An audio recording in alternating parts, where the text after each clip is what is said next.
ഒരു വളരെ ഒരു ഡെസ്പറേറ്റ് സിറ്റുവേഷനിലായിരിക്കും നമുക്ക് ക്യാൻസർ ഉണ്ടെന്ന് അറിയുമ്പോൾ. അപ്പോൾ പലതരം ട്രീറ്റ്മെൻറ്റിനെ ചിലപ്പോൾ റിലേ ചെയ്യാൻ മാനുഷികമായ വികാരങ്ങൾക്ക് തോന്നാം. എനിക്ക് ഓർമ്മ വരുന്നത് സുഹൃതം എന്ന മൂവിയിൽ മമ്മൂട്ടിക്ക് ക്യാൻസർ വരികയും ഡോക്ടേഴ്സ് എല്ലാം പറയും നിങ്ങൾ ഇനി ജീവിച്ചിരിക്കത്തില്ല എന്ന്. പിന്നെ അദ്ദേഹത്തിൻ്റെ ഒരു ഫ്രണ്ട് ഡോക്ടറാണ്, നാച്ചുറോപ്പതി പോലെ ഒരു യോഗയും എല്ലാം കൂടെ ഇൻവോൾവ് ചെയ്ത്, എനിക്ക് ഫുള്ളായിട്ട് ഓർമ്മയില്ല, ആ ഒരു ട്രീറ്റ്മെൻറ്റ് നടത്തുകയും അദ്ദേഹം ക്യൂർ ആകുകയും ചെയ്യുന്ന ഒരു സാഹചര്യം വരുന്നുണ്ട്. അങ്ങനെ എന്തെങ്കിലും ഓൾട്ടർനേറ്റീവ് മെഡിക്കേഷൻ ക്യാൻസറിലുള്ളതായിട്ട് ഡോക്ടറുടെ ശ്രദ്ധയിൽപ്പെട്ടിട്ടുണ്ടോ? അത് അധികം കഴിക്കില്ല ഭക്ഷണം. ഇപ്പം ക്യാൻസർ അതിന് എനർജി വേണം, ഗ്ലൂക്കോസോ അങ്ങനത്തെ എന്തെങ്കിലും വേണം, എന്നാലും അത് സർവൈവ് ചെയ്യുള്ളൂ. അപ്പം നമ്മൾ അതിനെ ഗ്ലൂക്കോസോ അങ്ങനത്തെ ഇത് കൊടുത്തില്ലെങ്കിൽ അത് ഡിവൈഡ് ചെയ്യില്ല, അല്ലെങ്കിൽ അത് കുറച്ച് കൺട്രോൾ ആവും. അങ്ങനത്തെ ഒരു സിറ്റുവേഷൻ. 3 ആഴ്ച അത് വളരെ വറീഡായിരുന്നു വീട്ടിൽ. പിന്നെ അത് കഴിഞ്ഞിട്ട് എന്നെ കാണാൻ വന്നു 3 ആഴ്ച കഴിഞ്ഞിട്ട്. അപ്പോൾ പറഞ്ഞു, ഡോക്ടർ ഒന്ന് പറഞ്ഞ് എനിക്ക് ഒട്ടും ഇഷ്ടപ്പെട്ടില്ല. അപ്പോൾ തന്നെ ഞാൻ സോറി പറഞ്ഞു. ഓക്കെ, ഇഫ് നിങ്ങൾക്കത് വളരെ തെറ്റായി തോന്നി, അപ്സെറ്റ് ആണെങ്കിൽ ഞാൻ തെറ്റായിട്ട് കമ്മ്യൂണിക്കേറ്റ് ചെയ്തു. അത് if you are really interested വളരെ ഫുൾഫില്ലിംഗ് ആണ്. ഇപ്പോൾ കേരളത്തിൽ നിന്ന് വരുന്ന MBBS കഴിഞ്ഞ ഒരു സ്റ്റുഡൻറ്റിൻ്റെ പാത്വേ എങ്ങനെയായിരിക്കും ഇവിടെ വന്നിട്ട്?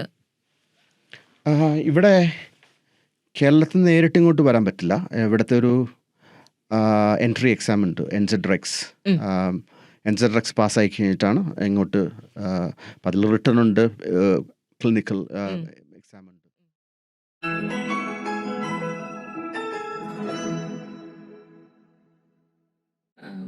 വളരെ റിവാർഡിംഗ് ആയിട്ടുള്ളൊരു കരിയർ എന്ന് വേണമെങ്കിൽ ഒരു ആംഗിളിൽ പറയാം. കാരണം നമ്മൾ ഒത്തിരി ലൈഫിനെ അവരുടെ ജീവിതത്തിലേക്ക് തിരിച്ചു കൊണ്ടിരുന്നുണ്ട്. ഏതെങ്കിലും ഒരു സിറ്റുവേഷൻ ഡോക്ടർക്ക് തോന്നിയിട്ടുണ്ടോ ഇതൊരു ചലഞ്ചിങ് സിറ്റുവേഷൻ ആണ്, ഇതെങ്ങനെ ഞാൻ ഇവരുടെ ജേർണിയിൽ ഞാൻ കൂടെ നിൽക്കും എന്ന് തോന്നുകയും പിന്നീട് അത് ക്യൂർ ചെയ്യുകയും ചെയ്യുമ്പോൾ ഉണ്ടാകുന്ന ആ ഒരു എക്സ്പീരിയൻസ് എന്തെങ്കിലും ഷെയർ ചെയ്യാനുണ്ടോ ഞങ്ങളോട്? പിന്നെ എനിക്കിപ്പോഴും ഒരു കേസ് ഓർമ്മയുണ്ട്. ഒരു ഇന്ത്യക്കാരിയായിരുന്നു, പേര് ഞാൻ പറയുന്നില്ല.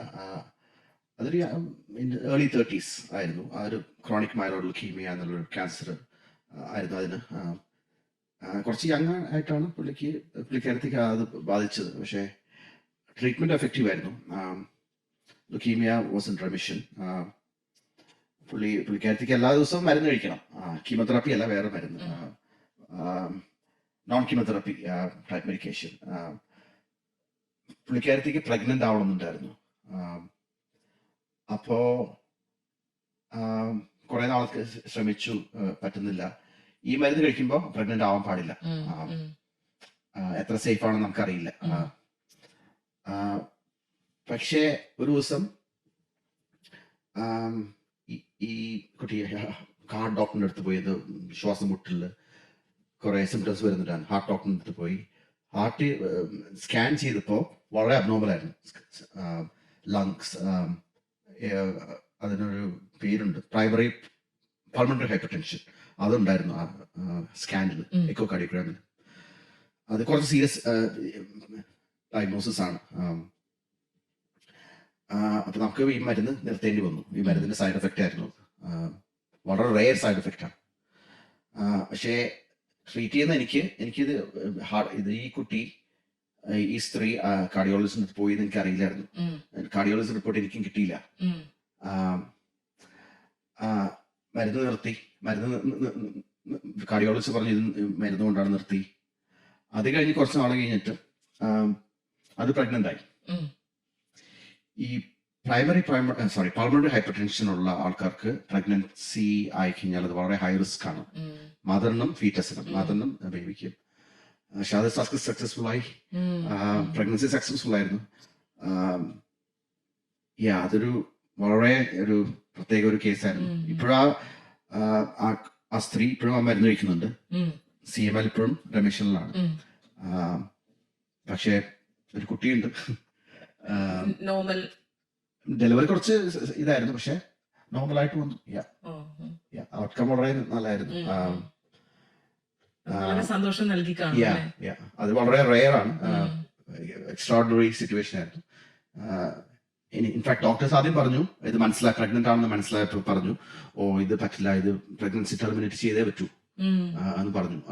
പക്ഷെ അത് സ്വീകരിച്ചില്ല. അത് ഞാൻ റിസ്ക് എടുക്കാമെന്ന് പറഞ്ഞിട്ട് പ്രഗ്നൻസി ആയിട്ട് ഫൈനൽ ഔട്ട്കം നല്ലതായിരുന്നു. ഇപ്പൊ ആ കുട്ടിക്ക് ഒരു 5-6 വയസ്സുണ്ടാവും. അതൊരു എക്സാമ്പിൾ. രണ്ടാമത്തെ എക്സാമ്പിൾ ഒരു കുറച്ച് വയസ്സായ ഒരാൾ, 60-year-old. അത്രയ്ക്ക് വയസ്സല്ല, നല്ലൊരു 60s, റീസണബിളി ഗുഡ് ഹെൽത്ത്. പുള്ളിക്കൊരു ക്രോണിക് ലിംഫാറ്റിക് ലുക്കീമിയ ആയിരുന്നു, CLL. ഒരു മെഡിക്കേഷൻ പുള്ളിക്ക് കൊടുത്തു. മോഡേൺ മെഡിക്കേഷനാണ്, നോൺ കീമോതെറാപ്പി. പക്ഷെ വളരെ റയർ സൈഡ് എഫക്റ്റ് പുള്ളിക്ക് വന്നു. ബ്ലഡ് കൗണ്ടെല്ലാം താഴെ പോയി സൈഡ് എഫക്റ്റ് ആയിട്ട് ICUവിൽ അഡ്മിറ്റായി. പല ഇൻഫെക്ഷൻ, 3-4 ആഴ്ച ICUവിൽ ഉണ്ടായിരുന്നു. ഇപ്പൊ ചാവും എന്നുള്ള രീതിയിലായിരുന്നു. വളരെ ക്ലോസ് ടു ഡെത്ത് ആയിരുന്നു പുള്ളി. പുള്ളി റിക്കവറായി തിരിച്ചു വന്നു വീട്ടില്. ഈ സമയത്ത് കോവിഡ് സമയമാണ്. പുള്ളിക്ക് കോവിഡ് കിട്ടി. പിന്നെ ഒരു 3-4 അഡ്മിഷൻ കോവിഡ് കാരണം, ലോങ് കോവിഡ്. പുള്ളിക്ക് പല കോവിഡിന്ന് ഇംപ്രൂവ് ആവുന്നില്ല. ഫൈനലി ഇംപ്രൂവ് ആയി. പല പ്രാവശ്യം വിചാരിച്ചു ഇയാൾ ചാവും. ഇതെല്ലാം പുള്ളി സക്സസ്ഫുൾ ആയിട്ട് അത് ഫൈറ്റ് ചെയ്തു. എന്നിട്ട് അവസാനം വേറൊരു മരുന്ന് CLL കൊടുത്തു. മരുന്നല്ല, ട്രയൽ കഴിഞ്ഞിട്ടുള്ള സക്സസ്ഫുൾ ആയിട്ടുള്ള ഒരു മരുന്നാണ്, ഐബ്രോട്ടിൻ എന്നുള്ള പേര്. അത് കൊടുത്തു. പുള്ളി ഇപ്പൊ CLL ഇൻ റെമിഷൻ. പുള്ളി ഇപ്പോഴും ജീവിച്ചിട്ടുണ്ട്, ലീഡിങ് എ നോർമൽ ലൈഫ്. 5-6 പ്രാവശ്യം പുള്ളി ഇപ്പൊ മരിച്ചു എന്നുള്ള രീതിയിലായിരുന്നു. അത് പുള്ളിയുടെ കേസും വളരെ എക്സെപ്ഷനൽ. ഇതൊക്കെ വളരെയധികം സാറ്റിസ്ഫാക്ഷൻ ഡോക്ടറുടെ കരിയറിൽ തരുന്നതാണ്. ഈ നോൺ കീമോതെറാപ്പി ട്രീറ്റ്മെന്റ് എന്ന് പറയുന്നു. ബ്ലഡ് ട്രാൻസ്ഫ്യൂഷൻ ട്രീറ്റ്മെന്റ് ഏതൊക്കെ സാഹചര്യത്തിലാണ് കൊടുക്കേണ്ടി വരുന്നത്? ബ്ലഡ് ട്രാൻസ്ഫ്യൂഷൻ ഇപ്പോൾ അനീമിയ ഉണ്ട്, സിവിയർ അനീമിയാണ്. അത് നമുക്ക് വേറെ രീതിയിൽ ട്രീറ്റ് ചെയ്യാൻ പറ്റില്ല. ആ സമയത്താണ് നമ്മൾ ബ്ലഡ് കൊടുക്കുന്നത്. ഇപ്പോൾ അനീമിയ, ഹീമോഗ്ലോബിൻ കുറയുമ്പോഴാണ് അനീമിയ എന്ന് പറയുന്നത്. അതിപ്പോ ട്രീറ്റ് ചെയ്യാൻ പറ്റുമെങ്കിൽ, വേറെ രീതിയിൽ ട്രീറ്റ് ചെയ്യാൻ പറ്റുമെങ്കിൽ നമ്മൾ അത് ചെയ്യും. ഫോർ എക്സാമ്പിൾ, സ്ത്രീകളിൽ അയൺ ഡെഫിഷ്യൻസി വളരെ കോമൺ ആണ്. മെൻസ്ട്രൽ ബ്ലഡ് ലോസ് വരുമ്പോൾ, കുറച്ചധികം മെൻസ്ട്രൽ ബ്ലഡ് ലോസ് വരുമ്പോൾ അയൺ ഡെഫിഷ്യൻസി വളരെ കോമൺ ആണ്. ഡയറ്റും അത്രയ്ക്ക് നല്ലതല്ലെങ്കിൽ അനീമിയ വരാനുള്ള സാധ്യത വളരെ കൂടുതലാണ്. ആ സിറ്റുവേഷനിൽ നമുക്കത് അയൺ നമുക്ക് കൊടുക്കാം. ഒന്നല്ലെങ്കിൽ ടാബ്ലറ്റ് വഴി കൊടുക്കാം, അല്ലെങ്കിൽ ഇൻട്രാവീനസ് അയൺ കൊടുക്കാം. അങ്ങനെ നമുക്ക് അനീമിയ ട്രീറ്റ് ചെയ്യാൻ പറ്റുമെങ്കിൽ നമ്മൾ അതായിരിക്കും ചെയ്യുന്നത്. ഏറ്റവും ലാസ്റ്റ് റിസോർട്ടാണ് blood. You can treat anaemia, പക്ഷെ അനീമിയ വളരെ സിഗ്നിഫിക്കൻ്റ് ആണ്. ആ സമയത്താണ് നമ്മൾ ബ്ലഡ് കൊടുക്കുന്നത്. ഈ ബ്ലഡ് ട്രാൻസ്ഫ്യൂഷനെ കുറിച്ച് കേൾക്കുമ്പോൾ ഇത് പെയിൻഫുൾ ആണോ എന്ന് ഒരു ട്രീറ്റ്മെന്റും ചോദിക്കുന്നതിൽ വലിയ അർത്ഥമില്ലെന്നറിയാം. എങ്കിൽ തന്നെ ചോദിക്കുകയാണ്. പണ്ട് കാലത്ത് നമ്മൾ കേട്ടിട്ടുണ്ട്, സിനിമാ നടൻ സത്യൻ ഷൂട്ടിങ്ങിനിടയിൽ, അദ്ദേഹത്തിന് ബ്ലഡ് ക്യാൻസർ ആയിരുന്നു, ഷൂട്ടിങ്ങിനിടയിൽ പോയി ബ്ലഡ് ട്രാൻസ്ഫ്യൂഷൻ നടത്തിയിട്ട് തിരിച്ചു വരികയും തന്നെ ഡ്രൈവ് ചെയ്ത് പോവുകയും ചെയ്യുന്നൊക്കെ അന്നിങ്ങനെ വായിച്ചിട്ടുണ്ട്. അത്രത്തോളം സിമ്പിൾ ആണോ ആ ഒരു ട്രീറ്റ്മെന്റ്? എങ്ങനെയാണ് ആ ഒരു പ്രോസസ്സ്? ഈ സത്യന്റെ സ്പെസിഫിക് സിറ്റുവേഷൻ വെച്ചാൽ എനിക്കറിയില്ല, ഡീറ്റെയിൽസ് എനിക്ക് അറിയില്ല. പക്ഷെ പുള്ളിക്ക് ഒരു blood cancer, type of blood cancer ഉണ്ടായിരിക്കാം. ആ സമയത്ത് ട്രീറ്റ്മെന്റ് ഒന്നും വികസിച്ചിട്ടില്ല, ഇപ്പോഴത്തെ പോലെ അത്രയ്ക്കും അഡ്വാൻസ്ഡ് ഒന്നും ആയിട്ടില്ല. ആ സമയത്ത് വളരെ ബേസിക് ആയിരുന്നു ആ സമയത്ത്. അപ്പോ ഇങ്ങനെ ബ്ലഡ് ക്യാൻസർ ഉള്ള ആൾക്കാർക്ക് അവരുടെ ബ്ലഡ് ലെവൽ കുറയാം as a result of the cancer. അത് അനീമിയ വരുമ്പോ, ലോ ഹീമോഗ്ലോബിൻ വരുമ്പോ വേണമെങ്കിൽ ബ്ലഡ് കൊടുത്തു കഴിഞ്ഞാൽ അവരുടെ സിറ്റുവേഷൻ ഇംപ്രൂവ് ആവും. ട്രാൻസിയന്റ്, തൽക്കാലത്തേക്ക് അവർക്ക് ബ്രീത് ചെയ്യാൻ പറ്റും, ഫങ്ഷൻ ചെയ്യാൻ പറ്റും. ലോ ഹീമോഗ്ലോബിൻ ഉള്ളപ്പോ നമുക്ക് ജോലിയൊന്നും ചെയ്യാൻ പറ്റില്ല, കുറച്ച് എക്സസൈസ് ചെയ്യാൻ പറ്റില്ല, ഷോർട്ട്നെസ് ഓഫ് ശ്വാസം വിട്ട് വരും. അപ്പൊ ബ്ലഡ് കേട്ടിക്കഴിഞ്ഞാൽ ആ സിംറ്റംസ് ഒക്കെ ഇംപ്രൂവ് ആവും. പക്ഷെ ടോട്ടലി നമുക്ക് ബ്ലഡ് കംപ്ലീറ്റ് ബോഡിയിൽ നിന്ന് മാറ്റിയിട്ട് വേറെ ബ്ലഡ്, അങ്ങനത്തെ ട്രീറ്റ്മെന്റ് ചെയ്യാൻ പറ്റില്ല. ഇല്ല, ഇത് blood transfusion just top up, haemoglobin കുറച്ച് ഇൻക്രീസ് ചെയ്യാൻ വേണ്ടി മാത്രമാണ് ബ്ലഡ് ട്രാൻസ്ഫ്യൂഷൻ ചെയ്യുന്നത്. മനസ്സിലാക്കാൻ സാധിച്ചു. അത് ട്രീറ്റ്മെന്റ് അല്ല, അത് ജസ്റ്റ് സപ്പോർട്ടീവ് മാനേജ്മെന്റ് ആണ്. സപ്പോർട്ട് പേഷ്യന്റ് പിന്നെയും അനീമിക് ആവാം, അപ്പൊ പിന്നെയും ബ്ലഡ് വേണ്ടി വരും. അതിനോട് കൂട്ടി ചോദിക്കാൻ ആഗ്രഹിക്കുന്നു ഡോക്ടർ, ക്യാൻസർ പലരും പറയാറുണ്ട് ഹെറിഡിറ്ററി ആണ്. ഇപ്പം പെൺകുട്ടികൾക്കാണെങ്കിൽ അപ്പനുണ്ടെങ്കിൽ വരും, ആൺകുട്ടികൾക്കാണെങ്കിൽ അമ്മയ്ക്കുണ്ടെങ്കിൽ വരും. അങ്ങനെ എന്തെങ്കിലും റിസർച്ചിന്റെ എന്തെങ്കിലും അറിവുണ്ടോ? എങ്ങനെയാണ് ഡോക്ടറുടെ അതിനെ കുറിച്ചുള്ള കമന്റ്? 95% ഓഫ് ക്യാൻസറും ഹെറിഡിറ്ററി അല്ല, ആഹാ. ഇൻഹെറിറ്റഡ് അല്ല. വളരെ കുറച്ച് ചില ടൈപ്സ് ഓഫ് ക്യാൻസർ ഹെറിഡിറ്ററി ആണ്, അല്ലെങ്കിൽ ഫാമിലിയലാണ്. ഉം. It runs in families. പക്ഷെ 95% അല്ല. ഊഹത്തിൽ പറഞ്ഞാണ് 95% ഇല്ല. നമ്മൾ കാണുന്ന ക്യാൻസേഴ്സ് അവർക്ക് മാത്രമേ ഉള്ളൂ, വേറെ ആർക്കും ഇല്ല ഫാമിലിയിൽ. ഉം. ഉം. അതുപോലെ തന്നെ ക്യാൻസറിനെ കുറിച്ചുള്ള മിത്തായിരിക്കാം, അല്ലെങ്കിൽ സാധാരണക്കാര് പറഞ്ഞു കേൾക്കാറുണ്ട് ആയുർവേദത്തിൽ ട്രീറ്റ്മെന്റ് ഉണ്ട്, അല്ലെങ്കിൽ നാച്ചുറോപ്പതി ഉണ്ട്, പലതരം ട്രീറ്റ്മെന്റ്സ്. കാരണം മനുഷ്യൻ ഒരു വളരെ ഒരു ഡെസ്പറേറ്റ് സിറ്റുവേഷനിലായിരിക്കും നമുക്ക് ക്യാൻസർ ഉണ്ടെന്ന് അറിയുമ്പോൾ. അപ്പോൾ പലതരം ട്രീറ്റ്മെന്റിനെ ചിലപ്പോൾ റിലേ ചെയ്യാൻ മാനുഷികമായ വികാരങ്ങൾക്ക് തോന്നാം. ആ, എനിക്ക് ഓർമ്മ വരുന്നത് സുഹൃതം എന്ന മൂവിയിൽ മമ്മൂട്ടിക്ക് ക്യാൻസർ വരികയും ഡോക്ടേഴ്സ് എല്ലാം പറയും നിങ്ങൾ ഇനി ജീവിച്ചിരിക്കത്തില്ല എന്ന്. പിന്നെ അദ്ദേഹത്തിന്റെ ഒരു ഫ്രണ്ട് ഡോക്ടറാണ്, നാച്ചുറോപ്പതി പോലെ ഒരു യോഗയും എല്ലാം കൂടി ഇൻവോൾവ് ചെയ്ത്, എനിക്ക് ഫുള്ളായിട്ട് ഓർമ്മയില്ല, ആ ഒരു ട്രീറ്റ്മെന്റ് നടത്തുകയും അദ്ദേഹം ക്യൂർ ആകുകയും ചെയ്യുന്ന ഒരു സാഹചര്യം വരുന്നുണ്ട്. അങ്ങനെ എന്തെങ്കിലും ഓൾട്ടർനേറ്റീവ് മെഡിക്കേഷൻ ക്യാൻസറിലുള്ളതായിട്ട് ഡോക്ടറുടെ ശ്രദ്ധയിൽപ്പെട്ടിട്ടുണ്ടോ? Good question. നമ്മുടെ ട്രീറ്റ്മെന്റ് എല്ലാം സയൻസ് ബേസ്ഡ് ആണ്. മീനിങ് ഒരു ട്രീറ്റ്മെന്റ് നമ്മൾ അക്സെപ്റ്റ് ചെയ്യുമ്പോൾ അത് ട്രയൽസിൽ കൂടെ സക്സസ്ഫുൾ ആയിട്ടുള്ള ട്രീറ്റ്മെന്റ്സ് നമ്മൾ അക്സെപ്റ്റ് ചെയ്യുള്ളൂ. നമ്മൾ ഒരു ട്രീറ്റ്മെന്റും ട്രയൽസിൽ കൂടെ പോയിട്ടില്ലെങ്കിൽ നമ്മൾ അക്സെപ്റ്റ് ചെയ്യില്ല. അതാണ് നമ്മളുടെ ഒരു മിക്കവരും പറയുന്നത് നാച്ചുറോപ്പതി, ആയുർവേദ, അവരുടെ ഇതൊന്നും ട്രയൽസ് കൂടെയല്ല പോകുന്നത്. ജസ്റ്റ് വൺ ഓഫ് ഒരാള് ഭേദമായി, അങ്ങനത്തെ ഒരു വൺ ഓഫ് സ്റ്റോറീസ് ആണ് നമ്മൾ കേൾക്കുന്നത്. അത് റിലയബിൾ ആയിരിക്കില്ല. അതാണ് നമ്പർ 1. നമ്പർ 2, ഞാൻ ചില പേഷ്യൻസിനെ കാണാറുണ്ട്. എൻ്റെ എക്സ്പീരിയൻസ് 2 പേഷ്യൻസ് എനിക്ക് ഇപ്പോഴും ഓർമ്മയുണ്ട്. ആ 2 പേർക്കും ഒരു ക്യാൻസർ ഉണ്ടായിരുന്നു, ക്രോണിക് ലിംഫോസിറ്റിക് ലുക്കീമിയ എന്നുള്ള ക്യാൻസർ ഉണ്ടായിരുന്നു. ഒരു ചൈനീസ് യങ് ലേഡി ആയിരുന്നു അത്. അത് എക്സ്റ്റൻസീവ് ക്യാൻസർ ആയിരുന്നു. അത് ട്രീറ്റ്മെന്റ് അക്സെപ്റ്റ് ചെയ്തില്ല. എനിക്ക് കീമോതെറാപ്പി വേണ്ട, ഞാൻ നാച്ചുറലി അത് ക്യൂർ ചെയ്യാം. അപ്പൊ അതെന്ത് ചെയ്യുന്നു വെച്ചാൽ അത് അധികം കഴിക്കില്ല ഭക്ഷണം. ക്യാൻസർ അതിന് എനർജി വേണം, ഗ്ലൂക്കോസോ അങ്ങനത്തെ എന്തെങ്കിലും വേണം, എന്നാലും അത് സർവൈവ് ചെയ്യുള്ളൂ.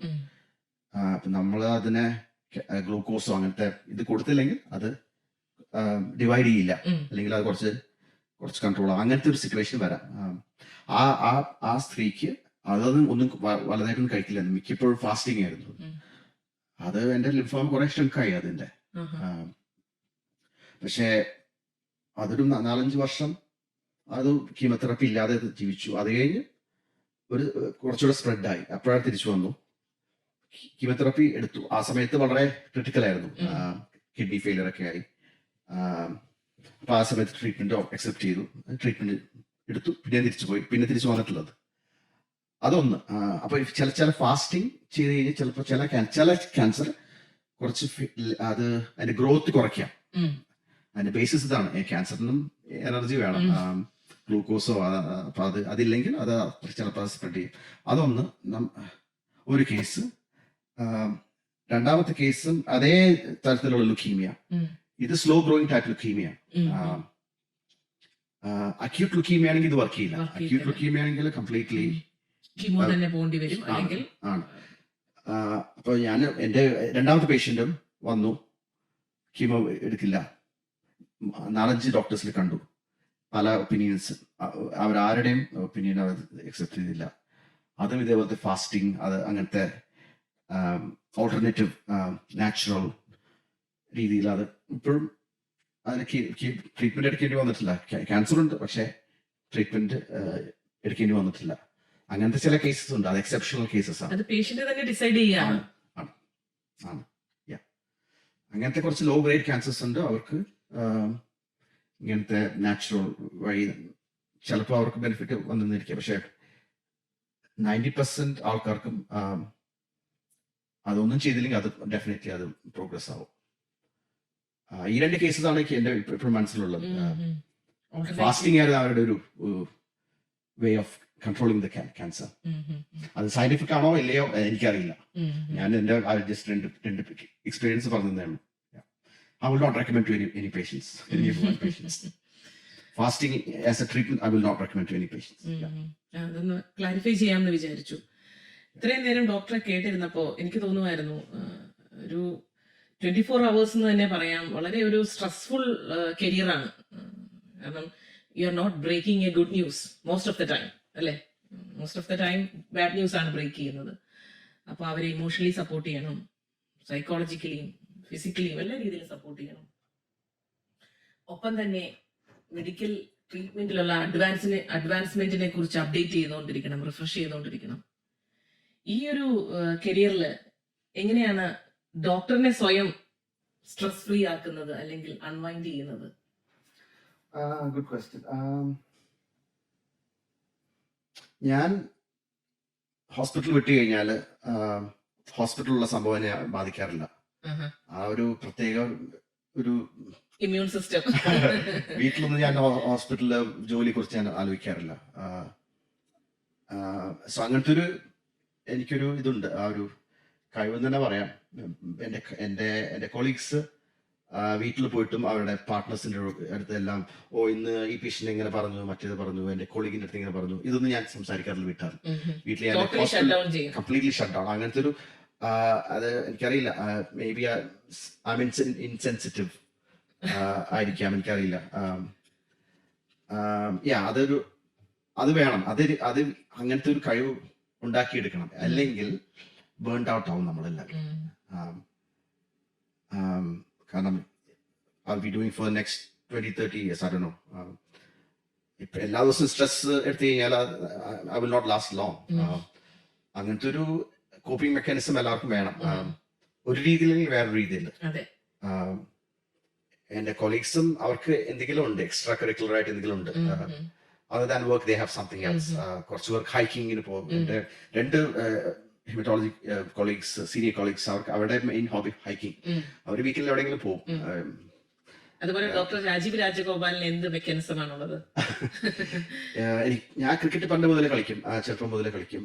ക്രിക്കറ്റ് ഇപ്പോഴും കളിക്കും, കളി നിർത്തിയിട്ടില്ല. അതൊരു വളരെ എസ്പെഷ്യലി സമ്മറിൽ ക്രിക്കറ്റ് പ്ലെയർ ആണ്, ചെറുപ്പം മുതലേ ഇതിപ്പോഴും കണ്ടിന്യൂ ചെയ്യുന്നു. ഇവിടെ ടീമിലുണ്ടോ?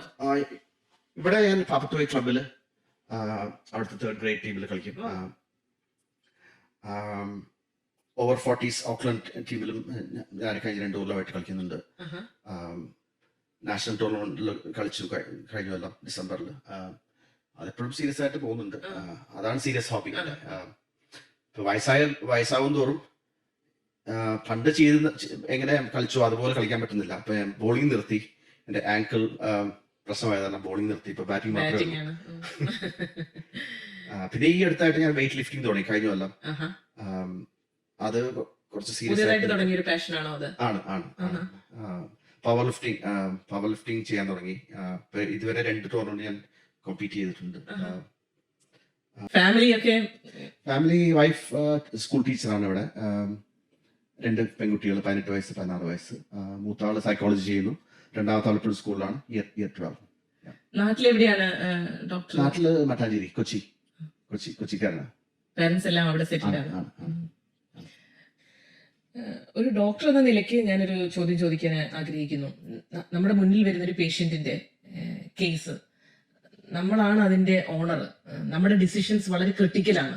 നമ്മൾ പറയുന്നത് അവരേക്ക് 100% ബെനിഫിറ്റ് ചെയ്യുന്നു എന്നുള്ളൊരു ഡിറ്റർമിനേഷനിലാണ് നമ്മൾ ആ ഡിസിഷൻ എടുക്കുന്നത്. എപ്പോഴെങ്കിലും എന്റെ ഡിസിഷൻ തെറ്റിപ്പോയോ, അല്ലെങ്കിൽ ഇങ്ങനെ ആകാമായിരുന്നു, അങ്ങനെ എന്തെങ്കിലും ഒരു റിഗ്രറ്റ് ഉണ്ടായ ഒരു സിറ്റുവേഷൻ ഉണ്ടായിട്ടുണ്ടോ? ഓഫ് കോഴ്സ് അത് വരാറുണ്ട്. ഓഫ് കോഴ്സ് എല്ലാ ഡോക്ടേഴ്സും അവര് നല്ല ഡിസിഷൻസ്, കറക്റ്റ് ഡിസിഷൻസ് എടുക്കണം. അത് കമ്മ്യൂണിക്കേറ്റ് ചെയ്യണം പേഷ്യൻസിന്റെ അടുത്ത് നല്ല രീതിയിൽ. അതാണ് നമ്മുടെ ഇന്റൻഷൻ, എല്ലാ ഡോക്ടേഴ്സിനും. ചിലപ്പോൾ നമ്മൾ തെറ്റാം, നമ്മുടെ ഡിസിഷൻസ് തെറ്റായിരിക്കാം, അല്ലെങ്കിൽ ഡിസിഷൻസ് തെറ്റായില്ലെങ്കിലും നമ്മൾ എങ്ങനെ കൺവേ ചെയ്യുന്നു അത് തെറ്റായിരിക്കാം. രണ്ടാമത്തെ സാഹചര്യം ആണ് കൂടുതൽ കോമൺ. എനിക്കൊരു പേഷ്യൻ്റ്, ഒരു ലിംഫോമ പേഷ്യൻ്റ് ഈ അടുത്തുണ്ടായി, ഒരു 3-4 മാസം മുമ്പ്. അതൊരു ഡോക്ടറെ കണ്ടു, വേറൊരു ഹെമറ്റോളജിസ്റ്റ് കണ്ടു. അത് കഴിഞ്ഞിട്ടാണ് എൻ്റെ അടുത്ത് വരുന്നത്. അപ്പോൾ ട്രീറ്റ്മെൻറ്റ് വേണം, അതിന് യാതൊരു മിസ്റ്റേക്സ് ഒന്നുമില്ല. ട്രീറ്റ്മെൻറ്റ് പ്ലാൻ സെയിം ആണ്. പക്ഷെ ആ ഡോക്ടർ ഒരു ടെസ്റ്റ് കൂടെ അഡീഷണൽ ആയിട്ട് ചെയ്യാൻ പറഞ്ഞു പേഷ്യൻ്റെ അടുത്ത്. അത് ഞാൻ എഗ്രി ചെയ്തില്ല. അതിൻ്റെ ആവശ്യം ഉണ്ടായിരുന്നില്ല. അത് മാനേജ്മെന്റ് ഡസൻ ചേഞ്ച്. ഒരു അഡീഷണൽ ടെസ്റ്റാണ്, കുറച്ചുകൂടെ ഇൻവേസീവ് ടെസ്റ്റാണ്. ഞാൻ പറഞ്ഞ അതിൻ്റെ ആവശ്യമില്ല. അത് ഞാൻ കമ്മ്യൂണിക്കേറ്റ് ചെയ്ത രീതി തെറ്റായിരുന്നു. അതിന് ആ പേഷ്യൻ്റ് അത് ഇഷ്ടപ്പെട്ടില്ല. അതെനിക്ക് ആ സമയത്ത് എനിക്ക് മനസ്സിലാക്കാൻ പറ്റിയില്ല. കൺസൾട്ടേഷൻ നമുക്ക് ആ 20 മിനിറ്റേ ഉള്ളൂ, 20-30 മിനിറ്റേ ഉള്ളൂ. കുറച്ചുകൂടെ കൂടുതൽ സമയം ചെലവാക്കണമായിരുന്നു. ആ സമയത്ത് അതിൻ്റെ മനസ്സ് ഞാൻ റീഡ് ചെയ്തില്ല. അത് വളരെ അപ്സെറ്റായി. ഞാനത് പറഞ്ഞപ്പോൾ അത് ടെസ്റ്റ് ചെയ്യില്ല എന്ന് പറഞ്ഞപ്പോൾ വളരെ അപ്സെറ്റായി. 3 ആഴ്ച അത് വളരെ വറീഡായിരുന്നു വീട്ടിൽ. പിന്നെ അത് കഴിഞ്ഞിട്ട് എന്നെ കാണാൻ വന്നു 3 ആഴ്ച കഴിഞ്ഞിട്ട്. അപ്പോൾ പറഞ്ഞു, ഡോക്ടർ എന്ന് പറഞ്ഞ് എനിക്ക് ഒട്ടും ഇഷ്ടപ്പെട്ടില്ല. അപ്പോഴത്തേന് ഞാൻ സോറി പറഞ്ഞു. ഓക്കെ, ഇഫ് നിങ്ങൾക്കത് വളരെ തെറ്റായി തോന്നി, അപ്സെറ്റ് ആണെങ്കിൽ ഞാൻ തെറ്റായിട്ട് കമ്മ്യൂണിക്കേറ്റ് ചെയ്തു. അത് പിന്നെ അത് ഞങ്ങൾ ഓപ്പൺ ആയിട്ട് ഞങ്ങൾ സംസാരിച്ചു. അത് എനിക്കിപ്പോഴും ഓർമ്മയുണ്ട്. ആ പേഷ്യൻ്റ് ഇപ്പോഴും എൻ്റെ പേഷ്യൻ്റാണ്. നല്ല സക്സസ്ഫുൾ ഔട്ട്കം ആയിരുന്നു. ഇങ്ങനത്തെ മിസ്റ്റേക്സ് നമുക്ക് വരാം. ട്രീറ്റ്മെന്റ് ഡെസിഷൻസ് ചിലപ്പോൾ മിക്കപ്പോഴും 99% ഓഫ് ടൈം നമ്മൾ കറക്റ്റ് ആയിരിക്കും. കാരണം നമ്മളൊരു മൾട്ടി ഡിസിപ്ലിനറി എൻവയൺമെന്റിലാണ് നമ്മൾ വർക്ക് ചെയ്യുന്നത്. അപ്പോൾ അത്രയ്ക്ക് വളരെ മിസ്റ്റേക്ക് അതായിരിക്കും ചൂണ്ടിക്കാണിക്കും. അതല്ല, അത് മിക്കപ്പോഴും പ്രശ്നമല്ല. ഈ കമ്മ്യൂണിക്കേഷൻ എപ്പോഴും നമ്മുടെ പ്രശ്നം. ഡോക്ടർ പേഷ്യന്റ് കമ്മ്യൂണിക്കേഷൻ ചിലപ്പോൾ അവിടെ മിസ്റ്റേക്ക് വരാം. അതിന്റെ മിസ്റ്റേക്ക് വന്നാൽ അക്സെപ്റ്റ് ചെയ്യാം, അതൊന്ന് മ്യൂച്വലി സംസാരിക്കുക. നല്ലൊരു അപ്രോച്ചാണ് ഡോക്ടർ വിശദീകരിച്ചത്. ഹീമറ്റോളജി ആസ് എ ഫീൽഡ് ന്യൂസിലൻഡിൽ എന്താണ് ഇനി ഒരു ഫ്യൂച്ചർ ഡോക്ടർ കാണുന്നത്? കാരണം നമ്മളെ കേൾക്കുന്ന പലരും ആസ്പയറിംഗ് ഡോക്ടേഴ്സ് ഉണ്ടാവും ഈ ഫീൽഡിലേക്ക് സ്പെഷ്യലൈസ് ചെയ്യാനായിട്ട്. അവരോട് ഡോക്ടർക്ക് എന്താണ് ഒരു മെസ്സേജ് കൊടുക്കാനുള്ളത്? വളരെ ഫുൾഫില്ലിംഗ് ആണ്, വളരെ ഫുൾഫില്ലിംഗ് കരിയറാണ് haematology. Haematology, cancer, even non cancer treatment outcome വളരെ നല്ലതാണ്. 30 വർഷം മുമ്പ്, 40 വർഷം മുമ്പ് ഹിമറ്റോളജിസ്റ്റിന് എന്തൊക്കെ ട്രീറ്റ്മെന്റ് ഓപ്ഷൻസ് ഉണ്ടോ വേഴ്സസ് നൗ, ഇപ്പോൾ വളരെ കൂടുതൽ ഓപ്ഷൻസ് ഉണ്ട്. ഔട്ട്കംസ് ഒക്കെ വളരെ ഇമ്പ്രൂവ് ആയിട്ടുണ്ട്, പ്രോഗ്നോസ് ഇമ്പ്രൂവ് ആയിട്ടുണ്ട്. ഹിമറ്റോളജിസ്റ്റ് പല ആസ്പെക്ട് ഉണ്ട് ഹിമറ്റോളജിയിൽ. Cancer treatment, clinical haematology just ഒരു ആസ്പെക്ട് ആണ്. അത് തന്നെ ഇഷ്ടം പോലെ ഉണ്ട്. You can just become cancer specialist, you can become just non-cancer hematology specialist, അല്ലെങ്കിൽ രണ്ടും ചെയ്യാൻ വേണമെങ്കിൽ അങ്ങനത്തെ കുറെ ഓപ്ഷൻസ് ഉണ്ട്. മാത്രമല്ല വേറെ ബ്ലഡ് ബാങ്കിങ് ചെയ്യാം. ലബോറട്ടറി ഹിമറ്റോളജി മാത്രം വേണമെങ്കിൽ ചെയ്യാം. കുറെ ഹിമറ്റോളജിസ്റ്റ് ജസ്റ്റ് ലാബിൽ മാത്രമാണ് വർക്ക് ചെയ്യുന്നത്. അവര് പേഷ്യന്റിനെ ഒന്നും കാണില്ല, അവർക്ക് ലാബ് മാത്രം മതി. അങ്ങനെയും ചെയ്യാം. അപ്പൊ അങ്ങനെ കുറെ ഓപ്ഷൻസ് ഉണ്ട്. പിന്നെ കുറെ പേര് ഇതൊക്കെ ക്ലിനിക്കൽ ഹിമറ്റോളജി ചെയ്തിട്ട് അവർക്ക് ഫാർമയിലേക്ക് പോകും, ഫാർമ കമ്പനീസിലേക്ക് മെഡിക്കൽ ഡയറക്ടറായിട്ട് പോകും, മെഡിക്കൽ അഡ്വൈസറായിട്ട് പോകും. അങ്ങനെ ഓപ്ഷൻസ് ഉണ്ട് ഹിമറ്റോളജിയിൽ. ട്രെയിനിങ് കുറച്ച് ടഫാണ്. കാരണം പല ഡിസിപ്ലിൻസ് ഉണ്ട്. Blood bank, cancer, non cancer, lab, കുറെ പഠിക്കാനുണ്ട്. അപ്പോൾ കുറച്ച് ട്രെയിനിങ് പീരീഡ് കുറച്ച് ഡിഫിക്കൽട്ടാണ്. കുറച്ച് സമയം നമ്മൾ ഡെഡിക്കേറ്റ് ചെയ്യണം ഇതിന് വേണ്ടിയിട്ട്. ഒരു 4-5 വർഷം. ഇത് MBBS മെഡിക്കൽ MBCHB MBBS കഴിഞ്ഞിട്ടാണ് ഇത് സംഭവം. ഇത് MBCHB കഴിഞ്ഞിട്ട് ഒരു 3-4 വർഷം ജൂനിയർ ഡോക്ടറായിട്ട് പല സ്പെഷ്യാലിറ്റിയിൽ വർക്ക് ചെയ്തിട്ട് അത് കഴിഞ്ഞിട്ടാണ് ഹിമറ്റോളജിയിലേക്ക് വരുന്നത്. അപ്പൊ കുറച്ച് സമയം എടുക്കും. സ്പെഷ്യലിസ്റ്റ് ആകുമ്പോഴത്തേക്ക് ഒരു 35 വയസ്സാവും. പക്ഷെ അത് വർത്താണ്. If you are really interested, വളരെ ഫുൾഫില്ലിംഗ് ആണ്. ഇപ്പോൾ കേരളത്തിൽ നിന്ന് വരുന്ന MBBS കഴിഞ്ഞ ഒരു സ്റ്റുഡന്റിന്റെ പാത്വേ എങ്ങനെയായിരിക്കും ഇവിടെ വന്നിട്ട്? ഇവിടെ കേരളത്തിൽ നിന്ന് നേരിട്ട് ഇങ്ങോട്ട് വരാൻ പറ്റില്ല. ഇവിടുത്തെ ഒരു എൻട്രി എക്സാം ഉണ്ട്, NCETREX പാസ്സായി കഴിഞ്ഞിട്ടാണ് ഇങ്ങോട്ട്. അതിൽ റിട്ടേൺ ഉണ്ട്, ക്ലിനിക്കൽ എക്സാം ഉണ്ട്. അതാണ് അതിന്റെ പാത്വേ. വേറെ പാത്വേ ഒന്നുമില്ല. ഓസ്ട്രേലിയക്ക് അവിടുത്തെ ഓസ്ട്രേലിയൻ എക്സാം ഉണ്ട്, US എക്സാം ഉണ്ട്, എൻട്രി എക്സാം ഉണ്ട്. ഇവിടെ വന്നിട്ട് എത്ര വർഷത്തെ കോഴ്സ് ചെയ്യണം അവര്? കോഴ്സ് ചെയ്യണ്ട, എക്സാം പാസ്സായി കഴിഞ്ഞാൽ പ്രാക്ടീസ് ചെയ്യാം. പാസ്സായി കഴിഞ്ഞാൽ അപ്ലൈ ചെയ്യണം ഹോസ്പിറ്റൽസിലും. എൻസെട്രിക്സ് എന്നാണ് അതിന്റെ പേര്. ആ എക്സാം പാസ്സാകുക എന്നുള്ളതാണ് Yeah. First step. Yeah. ഇന്ത്യയിൽ നിന്ന് വരുന്ന ചെറുപ്പത്തിൽ വരും, MBBS കഴിയുമ്പോൾ തന്നെ വരുന്നതാണ് ഏറ്റവും ബെസ്റ്റ്. ചെറുപ്പത്തിൽ തന്നെ 50 വയസ്സ് ആ സമയത്തൊക്കെ വളരെ ടു ലേറ്റ്. എക്സാം കുറച്ച് കൾച്ചറൽ കമ്പോണന്റ് ഉണ്ട്, language, cultural, how you speak, how you interact, അത് വളരെ ഇമ്പോർട്ടന്റ് ആണ്. 50 വയസ്സാകുമ്പോൾ നമ്മൾ we are set in our own way. So അത് ചേഞ്ച് ചെയ്യാൻ വളരെ ബുദ്ധിമുട്ടാണ്. യങ് ആകുമ്പോൾ നമ്മൾ കുറച്ചുകൂടെ മാറും, ചേഞ്ച് ചെയ്യാനുള്ള വളരെ യങ്ങില്. ലാംഗ്വേജ് അപ്പൊ ഇന്ത്യയിൽ നിന്നൊരു യങ് ഡോക്ടർ വരികയാണെങ്കിൽ വളരെ നല്ലത്. ഓൾഡ് ഡോക്ടർ ഞാൻ പറയില്ല, ഡോണ്ട് കം, അഡ്ജസ്റ്റ് ചെയ്യാൻ കുറച്ച് ബുദ്ധിമുട്ടാണ്. നല്ലൊരു പോയിന്റാണ് ഡോക്ടർ സൂചിപ്പിച്ചത്. ഇത്രയും നേരം ഡോക്ടറെ കേട്ടിരുന്നപ്പോൾ എനിക്ക് വ്യക്തിപരമായി തന്നെ ബ്ലഡ് ക്യാൻസർ എന്നൊക്കെ കേൾക്കുമ്പോൾ നമുക്ക് ഭയങ്കര ഒരു ഭയാനകമായ ഒരു ഫീലിംഗ് ആണ്.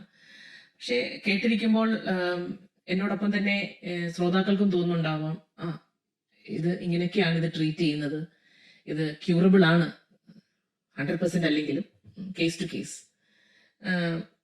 അത്ര ലാഘവത്തോടെ കാണേണ്ട ഒരു കാര്യമാണോ? എങ്ങനെയാണ് ഡോക്ടർക്ക് ഞങ്ങൾക്ക് തരാനുള്ള ഒരു സന്ദേശം? ബി ഓപ്പൺ മൈൻഡ്, അതായിരിക്കും ഞാൻ പറയുന്നത്. ഫസ്റ്റ് പേഷ്യൻസിന്റെ പെർസ്പെക്റ്റീവ് അല്ലേ ചോദിച്ചത്? പേഷ്യൻസ് പെർസ്പെക്റ്റീവ് അല്ലേ? From patients perspective keep an open mind, listen to your doctor. എന്താണ് പറയാനുള്ളത് കേൾക്കുക. എന്തെങ്കിലും സംശയം ഉണ്ടെങ്കിൽ ചോദിക്കുക. ആ സമയത്ത് ചോദിക്കാൻ പറ്റില്ലെങ്കിൽ അടുത്ത കൺസൾട്ടേഷൻ ചോദിക്കുക.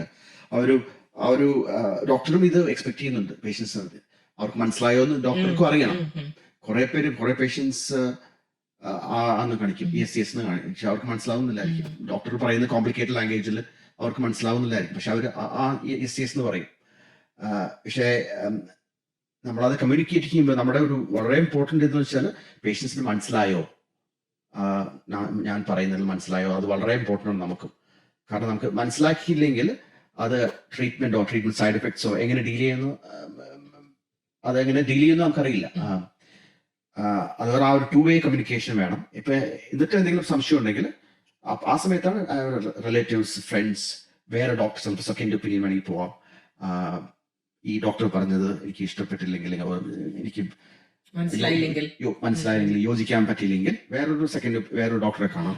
അല്ലെങ്കിൽ ജനറൽ പ്രാക്ടീഷന് അടുത്ത് പോയിട്ട് വേറൊരു ഡിസ്കഷൻ, അപ്പൊ ജനറൽ പ്രാക്ടീഷൻ വേണമെങ്കിൽ വേറെ രീതിയിൽ സംസാരിക്കാം. Keep an open mind. ഇവിടുത്തെ ഡോക്ടേഴ്സിന് ഒരു കോൺഫ്ലിക്ട് ഓഫ് ഇൻട്രസ്റ്റ് ഇല്ല. മീനിങ് അവർക്ക് അങ്ങനെ യാതൊരു ഡീലിംഗ് ഇല്ല, മണിയൊന്നും കിട്ടുന്നില്ല, ഫണ്ടിങ് ഒന്നുമില്ല ഫാർമയിൽ നിന്ന്. എല്ലാം വളരെ ട്രാൻസ്പെറന്റ് ആണ്. അപ്പോ just no conflict of interest. അത് വളരെ ഇമ്പോർട്ടന്റ് ആണ്. US സിസ്റ്റം അങ്ങനെയല്ല. US വേറെ അവർക്ക് വേറെ രീതിയിൽ പൈസ ഉണ്ടാക്കാം. പക്ഷെ ഇവിടെ അങ്ങനത്തെ ഒരു കോൺഫ്ലിക്ട് ഓഫ് ഇൻട്രസ്റ്റും ഇല്ല. അതാണ് most important thing to understand from a patients perspective. പിന്നെ അവിടെ ട്രസ്റ്റ് വേണം. ഇതാണ് എൻ്റെ. വളരെയധികം സന്തോഷം. മലയാളം FM-ലെ ശ്രോതാക്കൾക്ക് വേണ്ടി ഇത്രയധികം സമയം, പ്രത്യേകിച്ച് ഈ വിഷയത്തെക്കുറിച്ച് പലർക്കും ഒത്തിരി സംശയങ്ങളും ഒക്കെ ഉള്ളൊരു മേഖലയാണ്. ഇതിൽ ഇത്രയും വിശദീകരിച്ച് ഞങ്ങളോട് പറഞ്ഞു തന്നതിൽ വളരെ സന്തോഷം. മുന്നോട്ട് ഈ കരിയറിലും പവർ ലിഫ്റ്റിങ്ങിലും സക്സസ്ഫുൾ ആകട്ടെ എന്ന് ആശംസിക്കുന്നു. വളരെ സന്തോഷം. Thank you Sindhu. Thank you.